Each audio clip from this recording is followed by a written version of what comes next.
bondage and water sports. And by the way, what the fuck is like bondage? This is like the Diet Coke of sex life. It's like, I'm gonna put these handcuffs on you and leave the keys right here. It's sex play for the committed folks. Anyway, sorry. I just so happened to have the app running in the background while I was downtown, and to the wonder of GPS, our hearts aligned. I said, hey, or he said, hey, I said, stop. And I took it from there.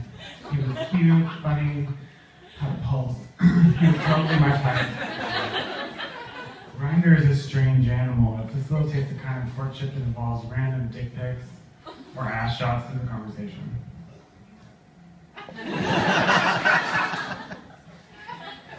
What kind of movies do you like? Well, according to Netflix, crime dramas with a strong female lead. Nice. Here's my ass. This went on in true Grindr fashion for a few days, but there was really good conversation between. We decided to meet in real life. What followed was 4 months of a very adult and normal relationship. Or at least I thought it was adult and normal because it was not like many other relationships I've had. Come to find out, I confused adult for closed off and normal for emotionally stunted. So eventually we realized we wanted different things. For example, I maybe want to have kids one day, and he no longer wanted to be with me. Different things. This breakup was not the same as my last couple. Breakups, not a couple I was with. Fine line.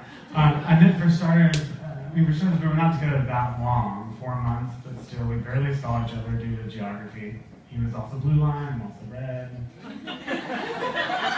And our work schedules kind of sucked. So this somehow allowed for possible red flags to remain in past death, and our relationship stumbled on through drunken weekends.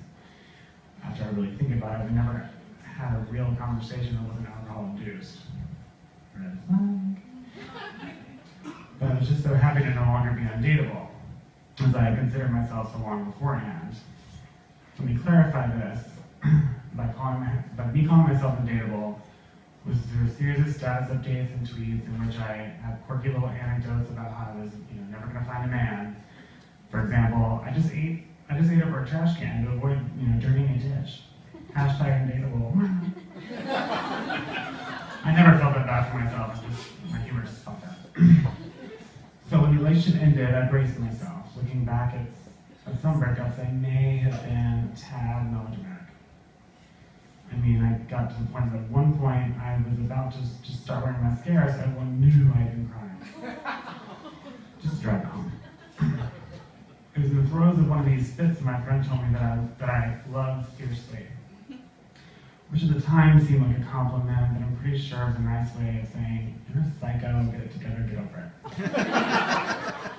In the past, breakups have consisted of way too much whiskey, listening to horrible breakup music on repeat, and lashing out at random couples after drinking aforementioned whiskey.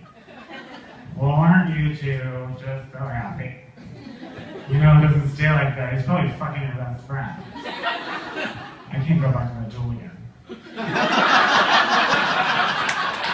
However, this time, for whatever reason, I barely had a moment of weakness.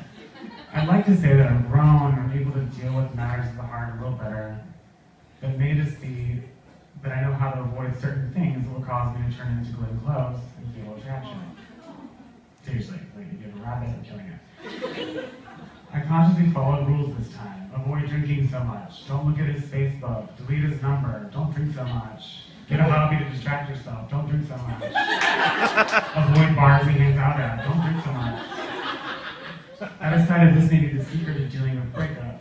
You just have to learn your own crazy and what you tend to do when a seemingly fine relationship ends. Maybe eating an entire pizza in bed alone is not that great. So don't do it. Burning old pictures and t-shirts of his could probably just be as symbolic if he threw them away outside. Don't get me wrong, we're all allowed to be a little crazy, cry, throw things, and act out. But eventually you have to learn to do things as a single person again. That is probably the hardest part, and while whiskey helps, It's not a permanent solution. Even now, I found it very difficult to justify my morning shower of Jameson. It helps though. I think the best way to describe breakups is through the following very clunky sports analogy, because let's face it, I know nothing about sports. Look at my swag, look at me. The thing about breakups is they're basically the end of the season for you. You practiced all year, you played quite a few games, scored hopefully pretty often, but sometimes you just don't tie it up at the end and go into overtime.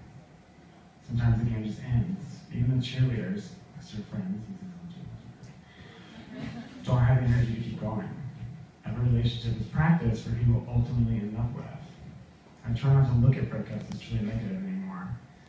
They literally train you and teach you about what your type is and who you're ultimately going to end up with. Also, breakups open doors that would otherwise remain locked. If I had not broken up with my college boyfriend, I probably would have never ended up here in Chicago. If I actually waited around for my most recent ex to figure out what he wanted in his life and for him to understand what it actually like to be with someone, I would have never met my current boyfriend. Breakups unlock windows and open doors, behind which is the ultimate you, the ultimate life you hope to have, as long as you can let people in and just go with it. I mean, don't get me wrong, it's not easy to turn in your jersey. So rationalistic intake and a lot of loud crying will happen, that's fine, as long as you do it in the locker room. Okay.